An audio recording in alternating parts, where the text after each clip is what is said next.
Eu sou o Cleuber. Eu sou a Mércia. Somos casados há 14 anos. Temos 2 filhos. Temos a Ana Rita com 9 anos e o Luiz Henrique com 4. Fazemos parte do grupo da família há 6 anos e estamos no Ministério de Intercessão há 3 anos. O tema hoje que nos convidaram a vir partilhar com vocês é o resgate de Deus em nossas vidas. Abrimos a nossa palavra de Deus no livro de Jeremias, capítulo 18, versículos de 1 a 8. Leitura do livro do profeta Jeremias, capítulo 18, versículos de 1 a 8. Foi dirigida a Jeremias a palavra do Senhor nesses termos: vai e desce à casa do oleiro, e ali te farei ouvir minha palavra. Desci então à casa do oleiro, e o encontrei ocupado a trabalhar no torno. Quando o vaso que estava a modelar não lhe saía bem, como soe acontecer nos trabalhos de cerâmica, punha-se a trabalhar em outro à sua maneira. Foi esta então a linguagem do Senhor, casa de Israel: não poderei fazer de vós o que faz esse oleiro? Oráculo do Senhor: o que é argila em suas mãos, assim sois vós nas minhas, casa de Israel. Ora anuncio a uma nação ou a um reino, que vou arrancá-lo e destruí-lo. Mas se essa nação, contra a qual me pronunciei, se afastar do mal que cometeu, arrependo-me da punição com que resolvera castigá-lo. Palavra do Senhor. Quando a gente foi chamado para partilhar com vocês hoje, nós nos colocamos em oração e o Senhor nos deu essa palavra. E eu falei: Senhor, mas essa palavra, ela fala que o Senhor vai nos moldar, mas não fala que o Senhor vai nos resgatar. E Ele disse claramente no meu coração: não existe resgate sem uma transformação. Deus está, meus irmãos, pronto sempre para nos ajudar. Não seja qual a situação que nós estejamos, se nós estejamos atolados no pecado, se nós estejamos na lama, perdidos pelo mundo, Ele está sempre disposto a nos ajudar. E mesmo que estivermos na situação de pecado, Ele quer nos resgatar dessa situação e fazer de nós novas criaturas, novas pessoas. Veja bem aí nessa palavra do vaso do oleiro, a gente mostra claro a misericórdia de Deus, que quer nos resgatar, quer nos transformar, quer nos fazer novo. Esse é um convite, meus irmãos, que o Senhor faz para nós. Antes de tudo, é necessário, antes de olhar essa transformação do barro no vaso, é necessário a gente observar a matéria-prima. A matéria-prima para se construir o vaso é o barro, é a lama, é a argila. Muitas das vezes a gente pula a lama porque a gente não quer pisar, a gente não quer se contaminar, porque é um material impuro, né? A gente vai lá na roça, às vezes chove bastante, você faz uma volta danada, pula de uma pedra na outra para poder não pisar em cima de uma poça de lama, em cima de um barro, né? E o Senhor transforma esse barro, esse material impuro, que muitas das vezes é o nosso coração, numa arte final, né? Quando a gente começou nesse grupo de oração, a gente começou há 6 anos atrás. Aliás, nós nem esperávamos algum dia estar num grupo de oração, nem esperávamos algum dia estar servindo a Deus, né? A gente estava numa situação muito delicada e Deus nos chamou. Deus tocou no nosso coração, porque Ele não invade, meus irmãos. Ele não invade o nosso coração, Ele pede para entrar. Assim como diz o livro de Apocalipse 3, no versículo 20: eis que estou à porta e bato. Se vocês abrirem a porta, eu cearei contigo e você ceará comigo. Isso é o Senhor Jesus que nos diz. E às vezes, meus irmãos, nós queremos que o Senhor quer nos resgatar, mas não fazemos força nenhuma para mudar, não fazemos força nenhuma para ser transformado. Nós só queremos o resgate, só queremos sair daquela situação que estamos aprisionados, né? Nesse caso, o Senhor nos sugere nessa palavra 3 posições para a gente chegar realmente a ser resgatado por Deus. Um é a abertura de coração. O segundo, a conversão. E o terceiro, a perseverança. No versículo 2 do livro de Jeremias, o Senhor disse: vai e desce à casa do oleiro, e ali te farei ouvir minha palavra. E logo em seguida Jeremias fala: desci então à casa do oleiro. Jeremias não ficou estático, parado, esperando que o Senhor lhe desse a segunda vez a ordem para ele descer. Ele agiu. Isso é o abrir o coração. Isso é abrir o coração. Como eu disse, a gente estava numa situação muito delicada, muito difícil. A Mércia foi acolhida dentro desse grupo de oração sozinha. Isso é a parte do resgate na vida dela. Ela foi acolhida dentro desse grupo, com uma criança de 4 anos, sem um esposo, porque eu estava em situação de pecado, eu estava no adultério, eu estava na prostituição, eu estava no álcool, eu estava numa busca desenfreada por riquezas que só me levavam mais para o buraco. Eu achava que a felicidade estava nos bens materiais.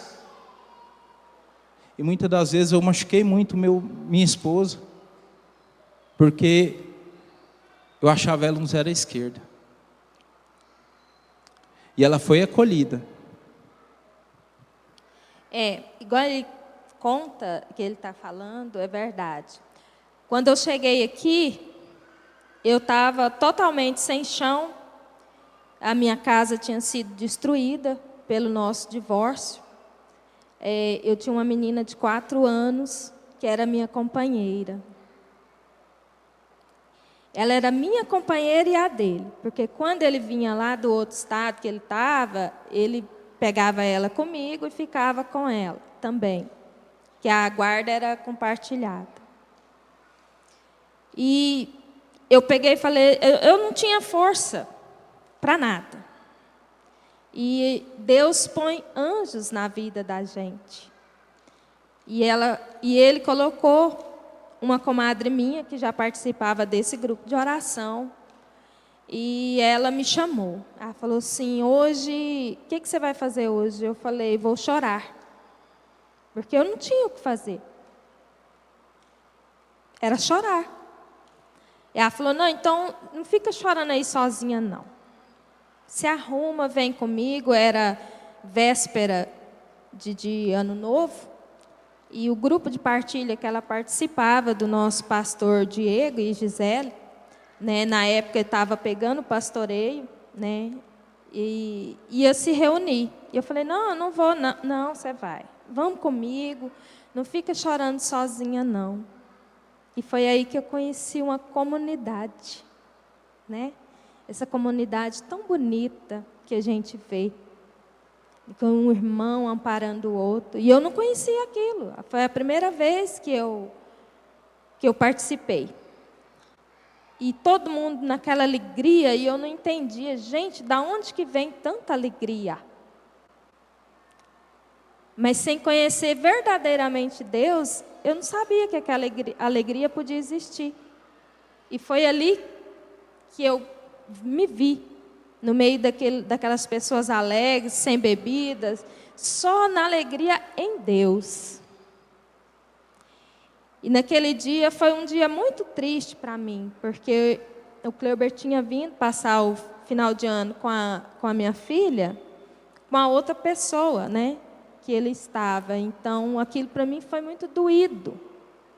E aquele dia foi, eu costumo dizer, foi o dia mais triste e o mais feliz. O mais triste, porque eu tive que entregar minha filha para eles, passarem o ano novo. E o mais feliz, porque eu tive um encontro com Deus. Mesmo estando sozinha, eu tive esse encontro com Deus, através dos meus irmãos. E naquele dia, eles oraram por mim, e ela falou: olha, comadre, agora você vai participar com a gente. A gente reza o terço uma vez por semana, e você vai participar com a gente. E eu não concordava com aquilo de jeito nenhum. Meu Deus, o que eu vou fazer lá sozinha? Mas comadre arrasta a gente, né? Não teve jeito, não teve escapula. E eu dei canseira. Eu não ia naquela tranquilidade, não. Você pode perguntar, tem 2 compadres, um é o Alaor, mas a Érica, o outro é a Andréia, mais o Laís. Pensa numa canseira, gente. Todo dia de segunda-feira eu aprontava para escapulir, mas não adiantava. Eles entravam lá dentro de casa, que eu voltei a morar com meus pais, e eles tinham essa liberdade. Eu entrava lá dentro, me puxava, não, você vai. E eu cedia.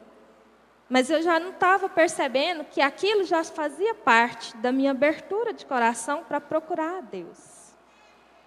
Eu não sabia, mas Deus sabia, né? Por isso que hoje eu estou aqui. E já participando alguns dias, algumas semanas, e me veio na cabeça: gente, eu não vou mais, não vou participar mais, não. É tão bonito, né? Os casais, todos rezando, as famílias. E eu sozinha, gente, eu não queria aquilo mais. Mas aí, naquele dia, a minha comadre Érica falou assim: você vai. E foi naquele dia que eu fui tocada por Deus. Porque o Carlos, hoje eles não estão aqui, estão viajando, o Carlos mais a Cíntia pregaram sobre perdão. E olha para vocês verem, se aquele dia eu não tivesse ido, talvez hoje a minha história seria outra. E eu assisti aquela pregação, e ele em oração falou: hoje eu quero falar com você, mulher, que está com o seu marido em adultério. E eu sentia, isso é para mim. Essa mulher sou eu. E eu já me pus de joelhos, chorar. E ele falou assim: hoje você vai entregar tudo nas mãos de Deus. E foi isso que eu fiz. Eu entreguei tudo nas mãos de Deus, para que Deus pudesse resgatar ele de onde ele estivesse. Porque eu, com as minhas vontades humanas, eu não vou mentir para vocês, eu não queria nem ver. Eu queria matar mesmo. Mas não era o projeto de Deus para nós. O projeto de Deus para nós era sermos família. E graças a Deus, naquele dia eu fui na pregação, eu escutei, aquilo caiu no meu coração, né? E aí, não demorou muito, o Cleuber veio me procurar, ele vai contar para vocês como Deus tocou ele também, para ele abrir o coração, porque o Cleuber foi mais difícil, teve que ser uma batida mais forte, porque ele não acreditava em Deus. Então, eu passei ali a participar do grupo de oração, já com outra cabeça, com outro pensamento, né? E eu fui me convertendo as minhas ideias, mudando minha maneira de pensar. Eu jamais imaginava que a Mércia tinha vindo para o grupo de oração, né? Não passava nunca pela minha cabeça. Meu coração era endurecido a certo ponto de eu falar que Deus não existia. As pessoas olhavam, às vezes, o trabalho muito frutuoso e falavam assim: Cleuber, graças a Deus as coisas estão indo tão bem para você. Eu falava assim: graças a Deus? Olha o tanto de calo na minha mão de tanto eu trabalhar. Deus não dá nada para a gente, não. É eu trabalhando aqui, Deus nem existia. A ignorância era tão grande, o fechamento de coração era tão grande para as coisas de Deus, que na casa da avó da Mércia, quando a gente chegava, antes do processo de divórcio, A gente chegava, o pessoal na casa dela, o vô, a avó, os tios dela, sempre rezava o terço. E quando falava assim, chegou na hora do terço, era o primeiro a ir embora. Era o primeiro a sair. Eu falava assim, se o inimigo existir, que ele existe aqui, que eu quero botar ele para fora daqui na porrada. Tanto era a minha ignorância, e não sabia que eu fazia tudo que ele mais gostava.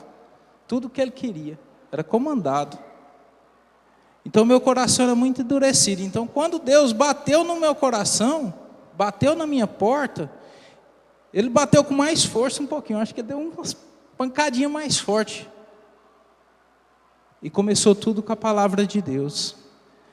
Eu lembro muito do padre Cleidmar, que ele dizia sempre na missa: a palavra de Deus muda a sua vida. Creia nisso. É para crer, meu irmão. A palavra de Deus, ela tem força, ela tem poder. Ela é uma espada de 2 gumes, super afiada. E ela penetra o coração dos mais endurecidos que possa existir. E assim aconteceu na minha vida. Eu vim visitar minha menina, eu morava em outro estado, estava no adultério com outra pessoa, morava na Bahia, a Mércia frequentando o grupo de oração. E eu vim visitar ela, fiquei com ela 3 dias. Na 3ª noite eu já bem embriagado, porque eu bebia demais. Eu já bem embriagado, minha mãe preparou uma cama para a gente dormir. E falou assim, antes de fechar a porta, falou assim: vocês vão dormir agora lá no quarto, que você já está dormindo no sofá. E contou uma história para ela dormir. Eu não tinha muito o que dizer, gente. O clima na casa do meu pai, na casa da minha mãe, era muito pesado. Foi uma vergonha tremenda para o meu pai e para minha mãe. Tudo que eu tinha feito foi uma desonra muito grande. Eu sabia que tudo que eu tinha feito tinha sido errado, eu tinha consciência. Mas meu coração era endurecido ao ponto de eu falar assim: me perdoe, porque eu errei. E naquela noite que minha mãe mandou contar uma história para minha menina, tinha um Novo Testamento em cima da cômoda. E eu peguei aquele Novo Testamento e abri. Falei: eu vou te contar uma história desse livro aqui. Nem falei assim, vou te contar a história da Bíblia. Eu falei: vou te contar a história desse livro. Quando eu abri aquela Bíblia, caiu em Mateus 13, bem no início do Novo Testamento, Mateus 13, na parábola do semeador. E eu comecei a contar a parábola para ela. Um semeador saiu para semear sementes, né? E quando eu terminei aquela parábola, que eu olhei aquela criança de 4 anos, ela estava chorando. Ela estava em pranto. E eu olhei para ela e falei assim: Ana Rita, por que você está chorando? Ela falou assim: por quê, papai?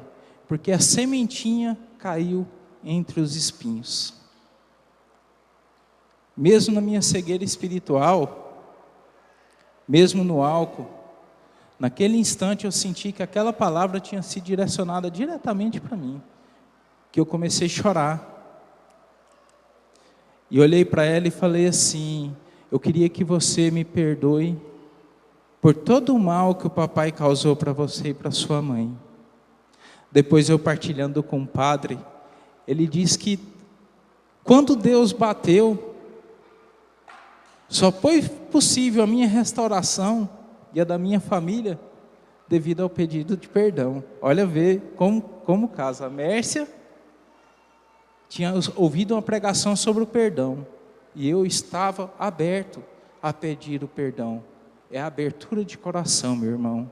É ouvir o que Deus tem para nos falar. É isso que Ele quer de nós, que nós o escutamos. Terminado isso, essa parte da palavra, eu voltei para a Bahia e fui para uma fazenda no norte do estado de Goiás. E lá eu tive uma sequência de sonhos.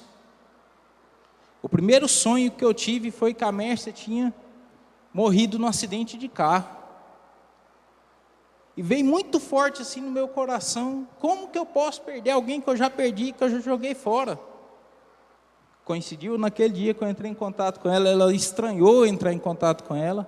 Sempre a tratei bem pelo telefone, mas a gente só conversava assuntos mais relacionados à nossa menina. Perguntei como é que ela estava, ela estranhou, mas me tratou bem. Ela respondeu que estava tudo bem. Eu falei que não queria nada de mal para ela. Passou mais uns 3, 4 dias, eu tive uma sequência de sonhos novamente, que a gente era marido e mulher. Que a gente fazia tudo o que um casal faz. Sonhei que a gente namorava. Sonhei com a gente fazendo compra no supermercado com a nossa menina. Sonhei com a gente cuidando da nossa menina. Voltando a ser uma família. Nessa sequência de 3 sonhos, no quarta noite falhou o sonho. E na quinta noite apareceu no meu sonho um ser de luz. Ele brilhava, ele irradiava. Eu não consegui ver o que era. E ele conversou comigo. Ele falou assim: você vai voltar, você vai desfazer tudo o que você fez, porque para você ainda tem tempo. Eu senti que aquilo tinha sido uma experiência espiritual muito grande. E entendi que aquilo tinha sido um chamado a aceitar Jesus como meu Senhor e como meu Salvador. No outro dia, quando eu acordei de madrugada para trabalhar, eu chamei os meninos e falei: eu não posso ficar aqui mais nem um minuto, eu tenho que ir embora agora, porque eu tenho que dar um jeito na minha vida, é hoje. Eles acharam que eu ia cometer uma besteira. E eu fui para a cidade, era 110 quilômetros de estrada de chão, e vinha sempre aquele negócio na cabeça. Eu não entendia o que era, mas falava assim: compra uma Bíblia, compra uma Bíblia, compra uma Bíblia. Eu fui direitinho na paróquia. Cheguei lá, pedi para comprar uma palavra, a mulher falou: nós não temos, temos aqui mais para cima, na papelaria. Eu fui na papelaria, achei a palavra, inclusive, um nome me chamou muita atenção, porque tinha várias Bíblias, né? Tinha Bíblias de outras denominações, tinha Bíblias católicas, mas um nome me chamou a atenção, que foi Bíblia Ave Maria. Onde o filho está, a mãe sempre está por perto, né? Eu comprei aquela Bíblia, sentei, fui para um hotelzinho na saída de Posse, sentei no chão do hotel e fiz minha primeira oração. Eu falei: Senhor, há quanto tempo eu não abro minha boca para conversar contigo, só para blasfemar e dizer que o Senhor não existe? E eu entendi que foi um chamado, e eu estou aqui. Se for para mim fazer as coisas da maneira correta, o Senhor toma conta da minha vida, porque ela é sua a partir de hoje. Para mim recomeçar, eu tinha que recomeçar onde eu errei, que foi comércio, pedindo perdão. Foi abertura de coração na minha vida, foi o início do resgate. Depois, continuando na palavra do Senhor no livro de Jeremias: mas se essa nação contra a qual pronunciei se afastar do mal que cometeu, arrependo-me da punição com que resolvera castigá-lo. O resgate de Deus e a transformação é mais ou menos baseado, eu vou jogar como se fosse uma parábola, para entender mais ou menos. Se uma pessoa quer cometer um suicídio, Deus livre, está na beira de um precipício e vem alguém e o salva, é um resgate, né? A pessoa resgatou o outro que estava à beira da morte. Mas se aquela pessoa que foi salva, ela não mudar a sua atitude, ela vai voltar à beira do precipício de novo e vai pular. E é isso que Deus quer de nós, que nós mudemos a nossa atitude. Não foi fácil mudar a nossa atitude. Não foi fácil o caminho de conversão. Cada dia foi um leão morto, né? A Mércia, quando eu entrei em contato com ela, ela mandou a gente eu vir lá da Bahia para a gente poder conversar. E ele veio, demorou alguns dias, e quando ele chegou, eu já vi que ele estava mudado. E eu pensei, minha pequenez, né? Meu Deus, mas o que aconteceu? E eu não entendia que Deus tinha mudado. Era Deus entrando no coração dele e no meu. E ele chegou, a gente acertou os ponteiros. E eu falei para ele: se você quer nós vamos ter uma nova vida. E ele falou, eu aceito. Falei, então eu vou te levar num lugar onde me acolheram. E foi muito bom para mim. Ele falou assim, só me fala a hora e o lugar. Falei, não, você vem aqui e me pega, né, às 7h30, a gente vai num grupo de oração. Ele falou, eu vou. E naquele dia nós chegamos, era na Capela da Medalha, e tudo era para a gente. Era uma pregação do Antônio Alves. Até a pregação dele era deixai o homem velho e recomeçai como um homem novo. E parecia que assim, a acolhida recebeu a gente se sentia assim, o filho pródigo, né? Chegando e abraçando, como sempre eles fazem, né? E as músicas, e ele pensando, meu Deus, onde eu estou? E eu assim, maravilhada, eu chorava, eu ria, né? E naquela pregação ali para a gente, que era para a gente, a palavra no dia foi até Efésios 4, né? Que deixai o homem velho, recomeçai como um homem novo. Porque para a gente ser resgatado é muito bom. Mas é igual ele falou, tem as condições. Você tem que abrir o seu coração. Você tem que ter o seu estágio de conversão, que não é fácil e que não é do dia para a noite. Todos os dias a gente vai achar uma coisa que a gente tem que mudar. Então, esse estágio de conversão, às vezes a gente passa a vida inteira mudando. E tem a perseverança, que é o dar continuidade. Mas com a ajuda do Espírito Santo, a gente consegue. E naquele dia, o nosso pastor ficou até apreensivo. Ele pensou, meu Deus, onde que essa mulher arrumou esse homem? Se ela era divorciada e agora já parece que esse homem... E eu, com muita alegria, apresentei ele para o Diego. Falei, ele é meu esposo. E ele abraçou o Cleuber como aquele pai abraçou aquele filho que andou por mundos e mundos. E naquela alegria, o Cleuber foi acolhido. E glórias e louvores a Deus por isso. Porque estamos aqui, estamos louvando a Deus.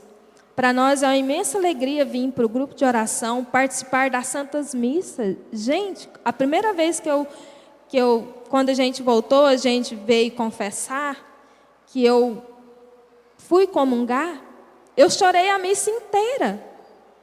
E nós dois passamos dali diante a comungar de mãos dadas. Eu acho lindo um casal que vai junto até o altar receber o Senhor. A Mércia, ela me deu perdão. Ela me perdoou. Mas se eu não tivesse selado o perdão da Mércia, tinha ido tudo em vão. O selo é a mudança, meu irmão. A mudança de comportamento. Às vezes você cai, quer que seu cônjuge te perdoe, mas você não muda de atitude. E é isso que o Senhor nos chama, a mudança de atitude, a mudança de comportamento. O caminho de conversão ele não foi fácil, mas o Senhor tem nos auxiliado, o Senhor tem nos ajudado. O Espírito Santo de Deus ele nos aconselha a deixar todo o lixo para fora. Nós não fomos feitos para o lixo, nós não fomos feitos para o mundo, nós fomos feitos para Cristo. O preço do nosso resgate foi um preço muito alto.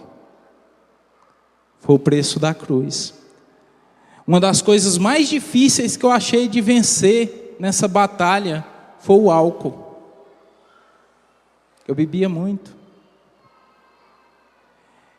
E nessa batalha, meus irmãos, minhas orações eram todas voltadas para a bebida. Eu, como ovelha, eu falei, Senhor, sozinho eu não dou conta. Sozinho eu não consigo vencer, Senhor. Vem em meu socorro, vem em meu auxílio. E aquela bebida, gradativamente, ela foi diminuindo, gradativamente ela foi acabando, gradativamente ela foi ficando mais pouca. E um dia eu passei uma vergonha tão grande aqui na igreja, mas tão grande. Eu vim confessar, o Padre Erasmo era novinho de paróquia, ele tinha acho que tinha uns 2 meses só de paróquia. E a hora que eu sentei de frente a ele, que eu fui confessar, eu falei: padre, eu ainda não fui liberto do vício do álcool. Gente, ele pegou minha mão, só me arrastando do confessionário, passou diante de todo mundo, me levou lá na secretaria, cheio de gente, e falou assim: me dá o telefone dos alcoólicos anônimos aí, que eu vou ser Jesus na sua vida hoje. Eu, misericórdia. E quando eu voltei, foi mais difícil, porque todo mundo com o olho regalado me olhando. Gente, será que levou lá para dentro para exorcizar? Porque então foi uma batalha difícil. E ela veio de novo com a palavra de Deus. Nós recebemos um convite para fazer um retiro de servos. Eu tinha o hábito de tomar ainda uma taça de vinho, uma vez ou outra, não era diário mais, era uma vez ou outra, mas eu queria, porque eu sabia que a fonte do mal que entrava mais pela minha vida, vinha pelo álcool. Era onde eu dava a brecha. E eu queria aquilo cancelado. E eu falava: Senhor, não consigo. Quando a gente chegou no retiro, a primeira pregação, o pregador falou assim, abriu a palavra e falou: quando fores entrar na tenda de reunião, não bebais vinho nem cerveja, para que não morrais. E não perder a noção daquilo que é puro, para aquilo que é impuro. E eu falei assim: amém, Senhor. Amém. E de lá para cá, meus irmãos, liberto, graças a Deus, do vício do álcool. Pela graça e pelo poder de nosso Senhor Jesus Cristo.